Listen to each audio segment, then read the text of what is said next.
Nós gastamos nossa primeira parte aí falando muito sobre a igreja. Mas por que uma introdução tão grande sobre a igreja quando a gente vai estudar sobre governo de igreja? Por que não fala logo sobre qual que é melhor, congregacional, episcopal ou presbiteriano? E eu gostaria de dar dois motivos. O primeiro é, porque se você não amar a igreja e entender a importância dela nos planos de Deus, governo de igreja não vai ter a menor importância.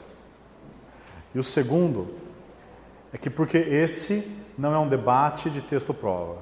Você não vai achar um texto no Novo Testamento falando, o governo de igreja vai ser exatamente assim. Então, porque se você não amar a igreja e entender a importância dela, o governo de igreja não vai ter a menor importância. Primeiro, se você não ama a igreja, se você não entende a importância dela, se você não entende porque Cristo deu o seu sangue por ela, por que estudar como ela é governada? Se você não entende o propósito de Deus em se glorificar através da igreja, por que você vai pensar em governo de igreja, missão da igreja ou qualquer outra coisa sobre a igreja? Se você não entende a importância da igreja, então as coisas simplesmente vão ser mais, tanto faz. Entra em tudo em questões de indiferença. Tanto faz. Só que para um cristão, tudo que o Senhor fala é importante. Nós precisamos abolir a noção de que existem coisas importantes e coisas não importantes, coisas desprezíveis. Tudo que há na palavra é importante. Há graus diferentes de importância. Quanto mais próximo do coração do Evangelho, mais importante. Mas não é que governo de igreja, eclesiologia seja menos importante, ou seja, não importante. O trabalho do cristão, então, é discernir os preceitos da lei, os preceitos mais importantes da lei, nas palavras de Jesus. E não abolir a lei ou tirar um tio, também citando Cristo. Nosso trabalho não é olhar as doutrinas do Novo Testamento e falar, isso não importa, isso aqui é importante. Nosso trabalho é saber discernir qual é a mais importante, mas saber que tudo é importante. Então não pense numa escala de absolutos, de importante e desprezível, mas pense numa gradação, onde você tem o mais importante e você tem na base o importante. Então essa é a primeira coisa. A segunda é que esse não é um debate de textos prova. Você não vai encontrar, como eu disse, um texto detalhando como deve ser a eclesiologia da igreja. Exatamente, minuciosamente. Mas você também não vai encontrar um texto falando minuciosamente sobre a Trindade.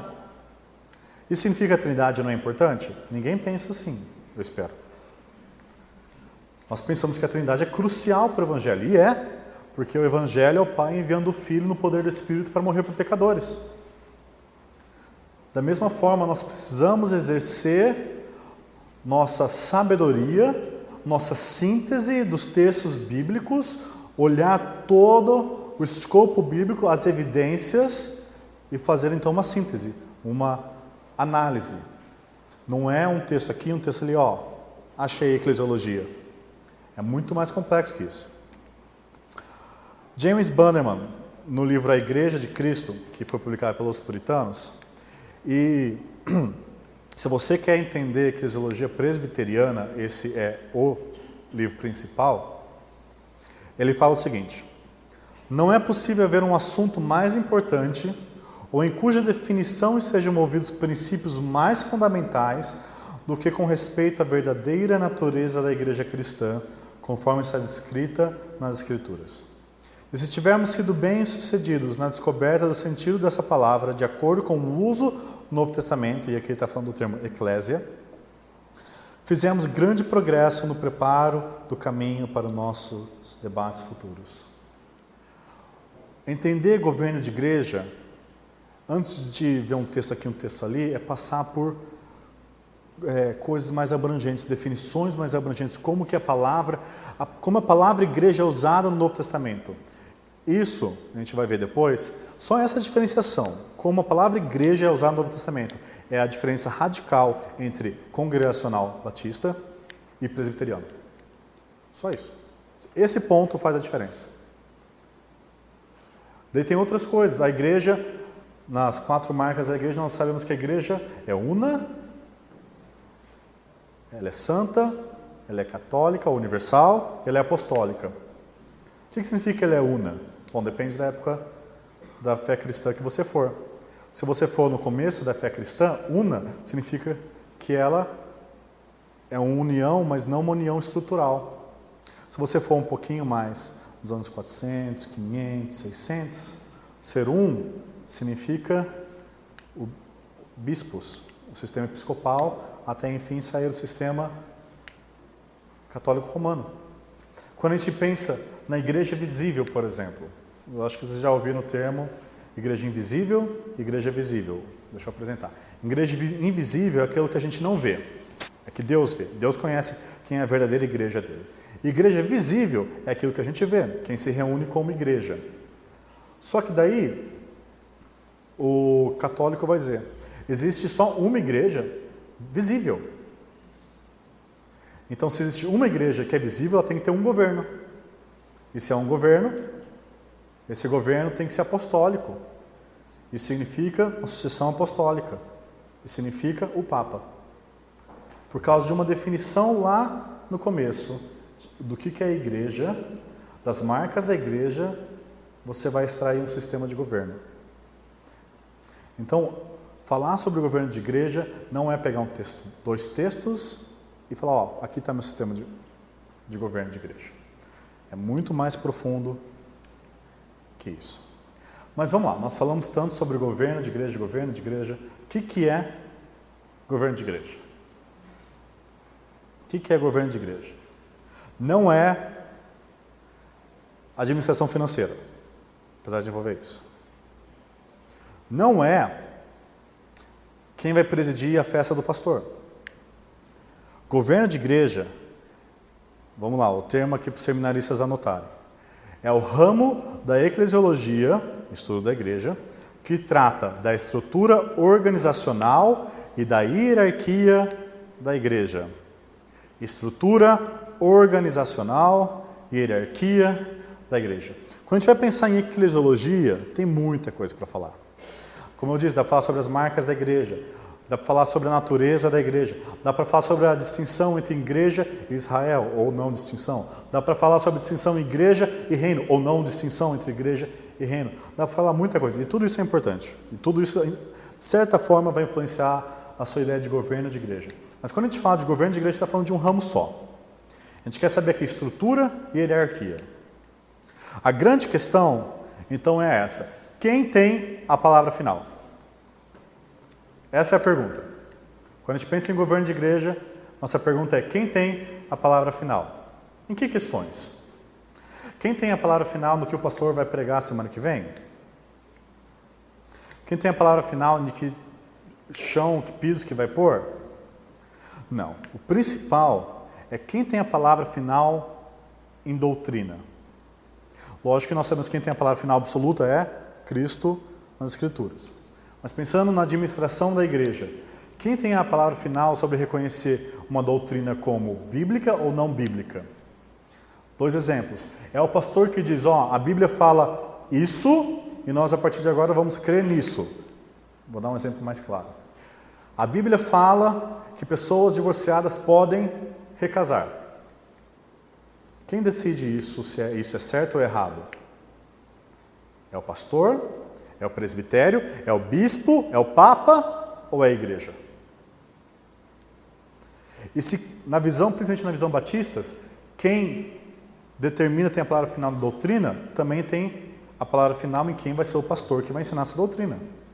Quem elege pastores, ou bispos, ou presbíteros? É a igreja ou o presbitério? É a igreja ou o bispo, o arcebispo? Vamos pensar em questões de disciplina. Disciplina eclesiástica, resumindo, a gente vai ver isso na nossa 3ª aula.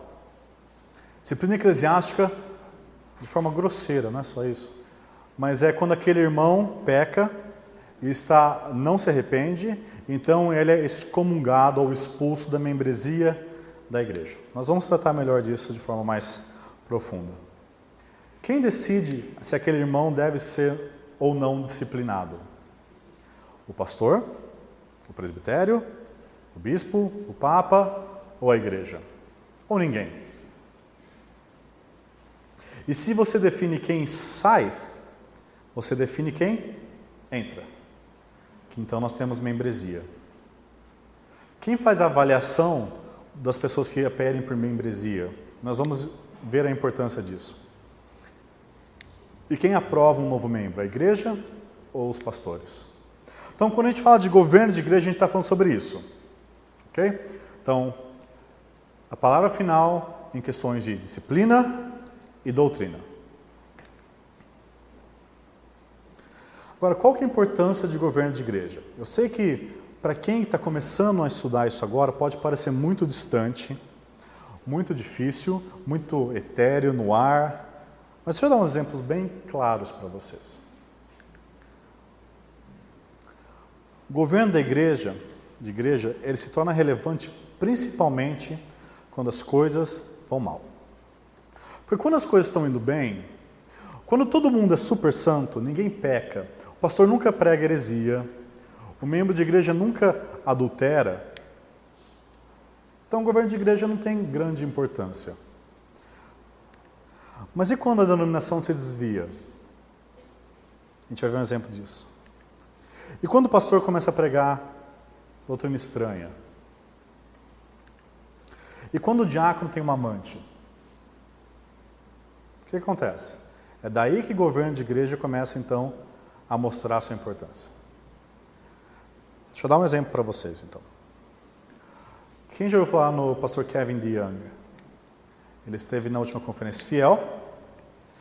E a igreja que ele pastoreia, a University Reformed Church, ela saiu da RCA, uma denominação presbiteriana, para se filiar à PCA, outra denominação presbiteriana.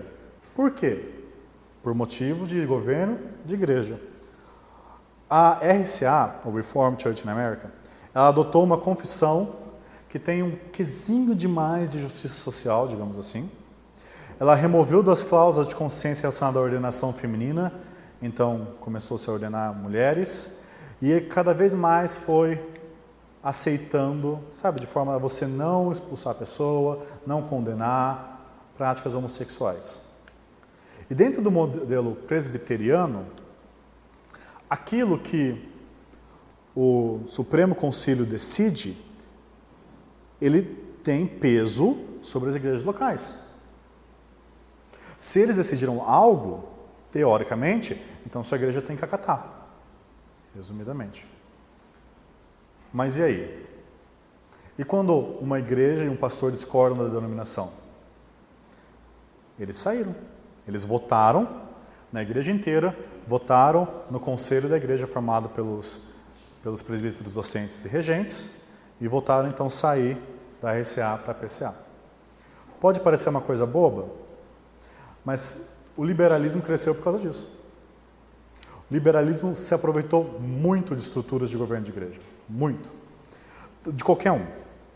No episcopal, onde você tem o bispo que manda sobre tudo, o bispo vira liberal, cai. No presbiteriano, onde você tem um conselho de vários presbíteros, leigos e não leigos, também começou a crescer o grupo de liberais. Em igrejas congregacionais ou batistas, daí entra um pastor liberal, pronto. A igreja começa, muitas vezes não tem discernimento, começa a ouvir o que ele fala. Então, o governo de igreja tem muita importância prática. Outro exemplo, eu não sei quem conhece Mark Driscoll e quem ouviu falar de todo o escândalo ao redor da pessoa dele, eu não vou entrar em minúcias, mas a questão é que o Mark Driscoll, ele parou de pastorear a igreja que ele plantou, que estava tendo um testemunho, um crescimento fenomenal nos Estados Unidos, por causa de governo de igreja. Uma das coisas era que ele era abusivo em sua liderança. E um blogueiro no The Gospel Coalition, o Trevin Wax, ele disse o seguinte, ele estava analisando a saída, a morte da Mars Hill, E ele estava pegando pontos importantes para a gente aprender com o que estava acontecendo. E ele disse, a última vez que eu ouvi Mark Driscoll falar foi há alguns anos. No discurso, ele zombava congregacionalistas por nossas estruturas de autoridade ineficientes e ineficazes. Sua prescrição soou algo assim. Reúna um grupo de homens agressivos que concordem com tudo para administrar a igreja, implementar mudanças e em seguida aprovar as iniciativas do pastor. Eu entendo porque as bravatas de Driscoll tiveram apelo aos pastores mais jovens, mas eficiência não é e nunca foi o ponto. Governo de igreja é sobre autoridade e governo, não o que faz mais sentido na América corporativa. Igrejas de todos os tipos muitas vezes têm disputas e questões pastorais, somos afinal todos pecadores. Mas seja qual for o modelo de governo que sua igreja adote, você deve garantir uma prestação de contas adequada às pessoas dentro do corpo. Nenhum líder deve ser isento da possibilidade de ser confrontado. Se os outros presbíteros nunca dizem não, você realmente não tem um presbitério. Por favor, não me entenda mal. Havia problemas de pecado na Mars Hill, problemas não apenas estruturais, mas nem todas as estruturas são iguais no sentido de ajudar as igrejas através de problemas com pecados. Isso é importante. Nem todas as estruturas são iguais no sentido de ajudar as igrejas através de problemas com pecados. Nós vamos ver isso mais amanhã. Agora, olha o que ele colocou como o que podemos aprender. Governo de igreja é importante. Conheça bem a estrutura de autoridade de sua igreja e faça o seu melhor para capacitar pessoas tementes a Deus para liderarem bem em tempos de crises. Novamente, governo de igreja pega quando as coisas vão mal. Daí você vê. Por exemplo, no caso Driscoll, um outro escritor famoso chamado, um outro pastor famoso foi chamado para ajudar no conselho que estava analisando a situação, um pastor externo, para ter uma opinião externa. Esse pastor, que é um grande nome em aconselhamento, ele se recusou, porque ele viu que aquele conselho de pastores, aquele colégio de pastores, como é normalmente chamado no meio batista, era simplesmente um monte de gente falando, sim, senhor Mark Driscoll, sim, senhor Mark Driscoll. Ou seja, o governo de igreja aí fez uma questão crucial entre as pessoas falarem não pelo que estava fazendo de errado e repreenderem ele e talvez salvarem o ministério dele e ele abandonar a igreja que era uma igreja multi-sites, que a gente vai ver, se desmanchar em várias igrejas locais, independentes, e passar por uma situação difícil de mudança de pastor. Então, a igreja é gerada pelo Evangelho. Nós vemos que Cristo deu sua vida por sua noiva. Só que a igreja que é gerada pelo Evangelho tem a tarefa de proteger esse Evangelho. Afinal, ela é a coluna e firmeza da verdade. Nós não somente somos criados como um corpo pelo Evangelho, mas o Evangelho, através do Espírito Santo, na nossa vida, nos capacita a então proteger essa mensagem evangélica. E o governo eclesiológico, o governo de igreja, ajuda nessa tarefa. É um dos pilares que vai ajudar na tarefa de manter a pureza doutrinária e pureza de vida na igreja. Afinal, como eu disse, o governo de igreja é sobre questões de doutrina e disciplina. Então, vamos começar agora a pensar sobre o governo de igreja. Algumas pessoas têm dito o seguinte: a Bíblia não é clara sobre o assunto. Você não tem uma exposição sobre governo de igreja muito claro, não tem material expositivo e didático sobre o assunto, então, tanto faz. Sim, concordo, o Novo Testamento de fato não tem uma exposição clara e metódica sobre o assunto, mas é difícil você achar nas Escrituras uma exposição clara e metódica sobre qualquer assunto. A Trindade, como eu disse na aula anterior, é um caso desse. Nós cremos na Trindade, a Trindade é uma base de versículos, todos colocados juntos e analisados, analisa-se a evidência da Bíblia inteira, e nós cremos como crucial pela fé. Mas daí quando é governo de igreja, as pessoas imediatamente dizem, isso não é importante, porque a Bíblia não é clara. Mas essa não é uma objeção que a gente deve levar a sério.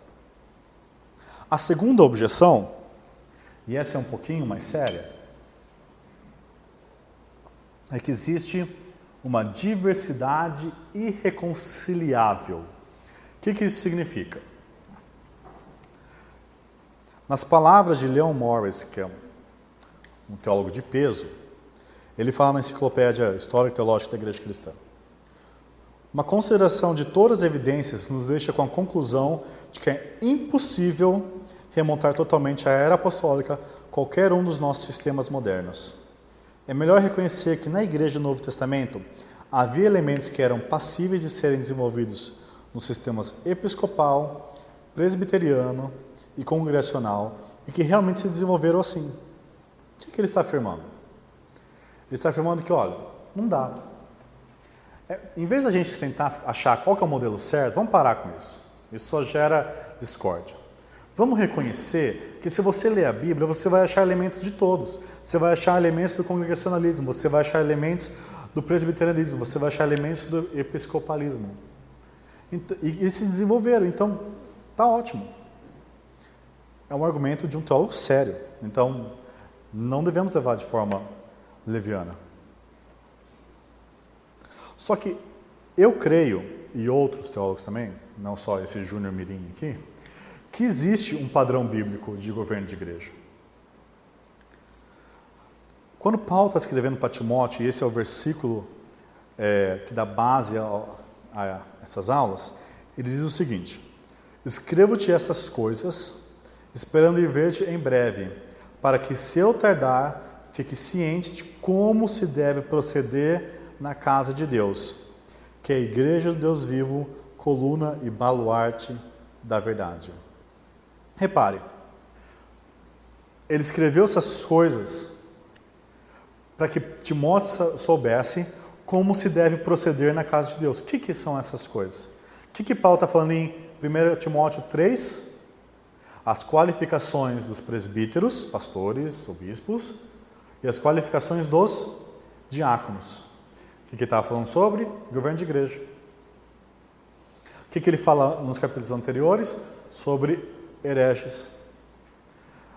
1 Timóteo, tanto que muitos teólogos um pouquinho mais liberais vão tentar falar que é um desenvolvimento posterior à igreja, porque existe estrutura. Timóteo fornece estrutura para a igreja. E na mente de muitas pessoas não existia estrutura no começo da igreja, só aquela coisa orgânica. Mas não é verdade. Porque se você ler Atos, Paulo começa a instaurar presbíteros em todas as igrejas em Atos 14, isso anos 50, mais ou menos. Outro texto é o que Paulo fala em 1 Coríntios 14, 33. Porque Deus não é Deus de confusão, senão de paz, como em todas as igrejas dos santos. O que Paulo estava falando em 1 Coríntios 14? Sobre dons, né? Aquela coisa que gera tanta polêmica. E Paulo começa a prescrever por que os dons foram dados. Os dons foram dados pelo Espírito para cada um de forma diversa, para edificação mútua. Os dons foram dados para edificação da igreja. Aquele que profetiza um de cada vez. Se esses dons são para hoje ou não é outra história. Mas qual que é a questão? Paulo começa a estabelecer ordem e depois fala que isso é em todas as igrejas dos santos. Os preceitos que Paulo dá, ele não entende que eram específicos, contextualizados para Corinto. Ele entende que todas as igrejas dos santos se comportam da mesma forma. E existe um padrão bíblico que é evidenciado por algumas marcas. A primeira é a presença dos apóstolos. Os apóstolos, como nós sabemos, foram instituídos por Cristo e nós vemos a presença deles no Novo Testamento inteiro. Cristo confere aos apóstolos a autoridade das chaves. Mais sobre isso no terceiro episódio dessa novela. O que é a autoridade das chaves? É de ligar na terra como no céu. Cristo comissiona os apóstolos a ide e fazei discípulos. Cristo coloca os apóstolos como fundamento doutrinário da igreja. Então, se eu ler Efésios 4, vai dizer que os apóstolos, profetas, são o fundamento doutrinário da igreja, cuja pedra angular é Cristo. E nós vemos também que os apóstolos foram um ofício extraordinário. Se você não concorda, sugiro o livro de Augusto Nicodemos sobre apostolado. Era um ofício específico para o começo da igreja, mas era um padrão. Existiam 12 apóstolos, depois Paulo. Eles tinham autoridade. Não é qualquer pessoa se colocava como o doutor da doutrina da igreja. Nós vemos também que existe um padrão de liderança. Nós vemos que existem presbíteros em Jerusalém, e vários. Nós vemos isso em Atos 15, em 21, 18. Nós vemos que há presbíteros em Éfeso, em Atos 20, 17. Nós vemos que existem presbíteros em Filipenses 1 e outras cidades. Como eu disse, o costume de Paulo era promover em cada igreja a eleição de presbíteros, como está em Atos 14, 23. E ele instruía seus delegados apostólicos, Timóteo e Tito, a fazerem o mesmo. Existia um padrão. As igrejas precisam de presbíteros, de pastores, de bispos. Lembra que os termos são correlatos. E Paulo não só fazia isso, como ensinava isso. Pedro também fala aos presbíteros em uma igreja destinada a 5 grandes regiões na época do Novo Testamento. Não é 5 igrejas pequenininhas, são 5 regiões gigantes, cheias de igrejas. E ele entende que em todas delas existem presbíteros, ou pastores, ou bispos. Tiago instrui que presbíteros devem cuidar dos doentes, em Tiago 5,14. Só que a carta de Tiago é uma carta geral, não é uma carta específica. Não é destinada às 12 tribos da dispersão, aos judeus convertidos dispersos. Ou seja, ele entende que em todo lugar disperso existe um presbítero. Ou presbíteros, para ser mais específico. Hebreus fala sobre líderes, e Paulo faz o mesmo em Tessalonicenses. E João se reconhece como um presbítero. Então, o Novo Testamento instrui sobre as qualificações e atuação, salário, inclusive processo disciplinar de presbíteros. Não é uma coisa exclusiva. Não era só os judeus convertidos que tinham presbíteros e os gentios convertidos tinham bispos, que esse é um argumento. Não, era generalizado, toda a cristandade possuía uma liderança presbiteral ou pastoral. E aqui, como congregacionalista, eu acredito que a autoridade congregacional é um padrão por todo o Novo Testamento. Nós vemos que a igreja local tem autoridade em questões de membresia e disciplina, como eu disse antes. Nós vamos ver isso no terceiro dia. E em questões de doutrina. Por exemplo, só para elucidar. Vocês lembram da carta de Gálatas? O que aconteceu em Gálatas? Eles estavam indo para um outro evangelho que de fato não é nenhum evangelho. Certo? Eles estavam se desviando da fé. E os Gálatas eram uma grande região, a região da Galácia. O que Paulo faz? O pessoal está se desviando. Ele escreve para quem? Para os presbíteros? Ele escreve, pelo menos no que a gente tem registrado como escritura, a igreja inteira. Ele responsabiliza a igreja inteira por ela estar se desviando.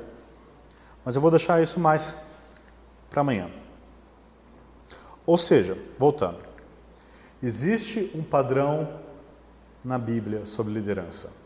Eu creio que esse padrão é congregacional e eu creio que esse padrão é um padrão de liderança pastoral, presbiteral e governo congregacional.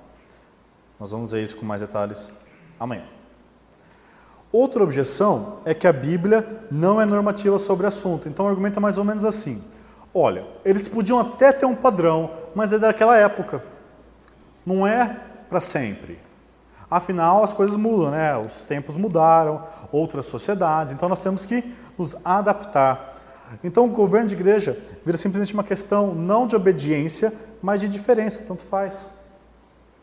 Só que eu não creio que Cristo seria de tal forma desleixado para não dar estrutura para a sua igreja. Se Ele dá estrutura para a nossa vida, se Ele fornece tanto estrutura como viver orgânico para a nossa vida pessoal, por que não para a igreja? Então eu creio que existe um padrão de governo de igreja que é bíblico. Agora, qual é o governo da igreja, governo de igreja mais claro na Bíblia? Qual o governo de igreja mais claro da Bíblia? Presbiteriano, congregacional, episcopal, pastoral, nenhum. O governo mais claro na Bíblia é esse: a monarquia absoluta de Cristo. Esse é o governo mais claro na Escritura. Por isso que não é questão de diferença. Existe um rei sobre a igreja. Existe um princípio do senhorio de Cristo, de que Cristo é a cabeça. E se Cristo é o Senhor da igreja, a igreja deve ser ordenada conforme seus mandamentos, não conforme nossa vontade. Se Cristo é o cabeça da igreja e cura do seu corpo, nós devemos supor que Ele não cuidaria da nossa vida comunitária? Se Cristo cuida de cada centímetro da nossa vida, se a nossa vida está unida a Ele, por isso nós temos de fato vida, Ele não vai cuidar da igreja? Ele abandonaria a igreja à sabedoria dos homens? Karl Barth, no livro Credo, no comentário ao Credo Apostólico, ele diz o seguinte: uma vez que o homem não criou e fundou a igreja, ele não pode ser seu senhor. Como deveriam aqueles que nem mesmo têm uma existência independente junto a ele, obter uma soberania independente, ou até mesmo somente uma co-soberania na igreja? Em que sentido deveriam os membros dirigir junto ao cabeça, os membros terrenos junto ao cabeça celestial? O governo principal da Bíblia é a monarquia de Cristo. Isso significa que nós somos todos servos sujeitos ao mandamento de Cristo. Então a questão não é eu fui criado nessa tradição, é questão indiferente. A questão é essa: qual modelo se adequa melhor às evidências bíblicas? Cristo governa a sua igreja pela sua palavra. Então, qual dos modelos se adequa melhor à palavra? E essa é a questão. Então, nós temos, obviamente, nossa bagagem cultural, nossa bagagem religiosa. E nós fomos convertidos em uma denominação, uma estrutura de governo de igreja. Glória a Deus por isso. Mas se você quer estudar governo de igreja, então pegue tudo o que você acha que sabia, tenta pôr de lado, apesar que você não vai pôr totalmente, e começa a estudar, e começa a ler, e começa a ver o que a Bíblia fala, e começa a ver os argumentos. Então depois você começa a montar o escopo, e você, como que numa espiral, vai cada vez mais crescendo mais próximo do objetivo. Então, deixa eu já desanimar aqueles que acham que vão estudar por 50 minutos daqui e vão entender. Vocês não vão. Todo estudo teológico sério vai envolver estudo, análise, conversa, decepção, estudo, análise, conversa, crescimento. E assim vai. E conforme você vai crescendo, você vai dando um passo. E daí você vai dando outro passo. Então você vai chegando à conclusão: não, eu creio que as evidências bíblicas apontam que o congregacionalismo é o melhor modelo de igreja, é o modelo mais bíblico. Melhor porque é bíblico, não melhor porque eu acho que tem certas vantagens que os outros não têm. Outra coisa comum no meio sobre igreja, né, nos experts da igreja, não sei se vocês já ouviram falar, nos livros sobre igreja, sobre crescimento de igreja. Nós temos vários. Todo mundo quer saber qual é a última moda que vai fazer a igreja crescer. Quem é o último expert, quem é o último cara que vai fazer a igreja crescer? Deixa eu te contar uma coisa, existe um expert. Ele manja muito. Ele conhece do começo ao fim. E ele sabe aquilo certinho que vai ser o melhor para a igreja, mesmo que a igreja não saiba. Ele chama-se Cristo. Todo expert humano é um tolo comparado com Cristo. Quem é o homem que pode maquinar alguma coisa que vai ser melhor do que a palavra do Senhor de todo o universo? Será que Salomão ia ter um modelo de igreja melhor que Cristo? Então sim, busque a opinião de expert, daqueles que sabem. Mas busque a opinião do expert, daquele que sabe sobre todas as coisas. Porque se Cristo falou que as portas do inferno não vão prevalecer sobre a igreja, Ele vai cuidar da igreja. E Ele cura pela sua palavra. Olha o que Jonathan Edwards disse. Quaisquer que sejam as maneiras de se constituir a igreja que nos pareçam oportunas, adequadas e razoáveis, a questão é, não qual constituição da igreja de Cristo parece conveniente para a sabedoria humana, mas qual constituição foi realmente estabelecida pela infinita sabedoria de Cristo. Qual que é o modelo de igreja ideal? Não é aquele que você acha mais conveniente, mas aquilo que a sabedoria infinita de Cristo prescreveu. E sinceramente isso é bom. Sabe por quê? Imagine se Cristo falasse, olha, eu sei qual que é o melhor modelo de igreja, né? Eu sei tudo, só que eu vou deixar vocês ficarem pensando aí entre vocês sozinhos, sem nenhuma iluminação da palavra. Daí cada um ia ter sua opinião. Daí cada um ia pensar naquilo que é melhor. E como que você ia argumentar? Para argumentar, você precisa de uma base comum. E nós temos uma base comum. E é por isso que, na época da Reforma, um século depois principalmente, o governo de igreja se tornou trending topics do Twitter da época. Todo mundo conversava sobre o governo de igreja. Eram os presbiterianos falando mal dos episcopais e dos independentes ou congregacionalistas. Eram os congregacionais falando que os presbiterianos não entenderam nada e que os episcopais eram papas. Porque eles entendiam que a Bíblia era que ditava as coisas e eles podiam conversar sobre o assunto. É lógico que com o tempo existem exageros. Existe o perigo real de você pegar e falar, eu sou batista e por isso quem não é batista não é cristão. Ou só quem é batizado e imerso é cristão. Ou, se você não é batizado quando criança, você não faz parte da aliança. Existem formas de ir além. Existem formas, como eu disse, de tornar algo que é importante como sumo importante. O sumo da importância é o Evangelho. O coração do Evangelho. Aquilo que vai denegrir o Evangelho como Cristo não é Deus, essas são as coisas cruciais pelas quais nós devemos morrer pela essa doutrina. Agora, governo de igreja é importante e tem importâncias práticas muito grandes. Só que se você for pegar e falar, você não é meu irmão porque você é presbiteriano, então você não entendeu que Cristo é o rei, não você.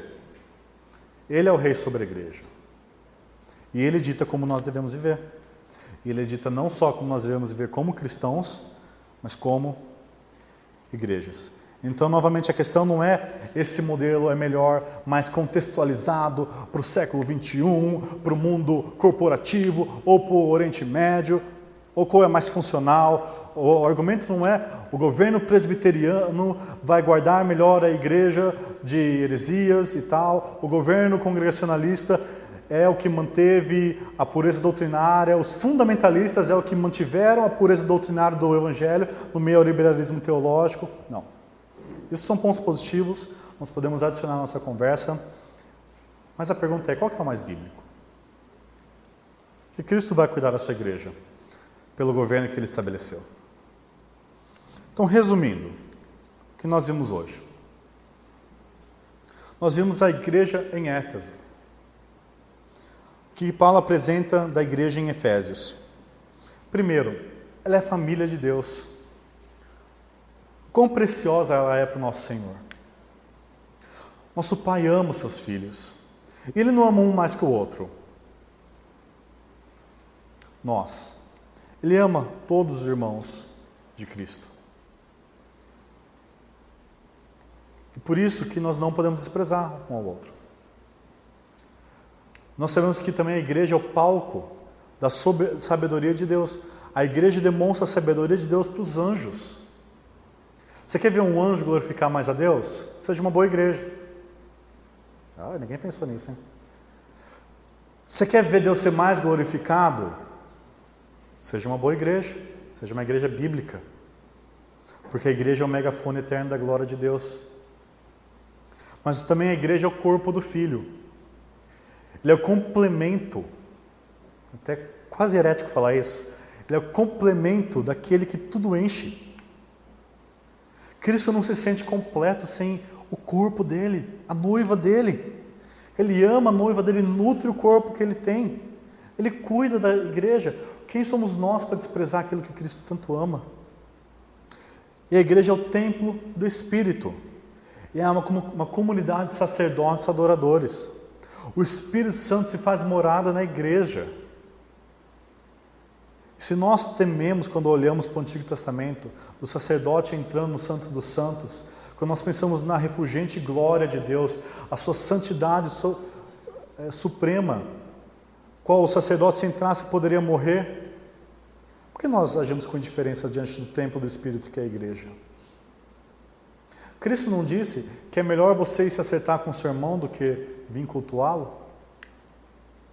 Cultuar a Deus? Nós muitas vezes achamos que vir na igreja para cultuar a Deus, na Assembleia dos Santos, na comunidade dos fiéis, é de qualquer forma. Eu posso vir de qualquer jeito. Você pode vir de qualquer jeito arrependido. Que a igreja é a comunidade dos arrependidos. E nós vimos também que o governo de igreja é o ramo da eclesiologia, ou estudo da igreja, que trata da estrutura organizacional e da hierarquia da igreja. Novamente, guarda isso. Questões de doutrina e disciplina. Doutrina e disciplina. Nós vimos a importância do governo de igreja, porque o governo de igreja é a forma pela qual Cristo instaurou para que o evangelho fosse preservado. O testemunho evangélico de vida e de palavra fosse preservado. E nós vimos também que existe a possibilidade de governo da igreja. Há um padrão normativo de governo da igreja em todas as igrejas, como em todos os santos. E nós vimos que esse modelo é o modelo instaurado pela monarquia de Cristo, que Cristo é o sábio rei da igreja e é Cristo que dita a sua organização. Antes de abrirmos para dúvidas, vamos orar? Senhor, ensina-nos a ser como Cristo planejou que fôssemos. Como Cristo intentou a igreja quando Ele disse: Tu és Pedro e sobre esta pedra edificarei a minha igreja e as portas do inferno não prevalecerão sobre ela. Nós cremos e glorificamos a Ti, porque as portas do inferno não vão prevalecer contra a sua igreja. Igrejas locais podem até se tornar sinagogas de Satanás, falsos profetas, falsos crentes podem se desviar, mas a sua igreja vai se manter firme, Cristo, para a sua glória, ó Santa Trindade. Em Cristo Jesus oramos. Amém.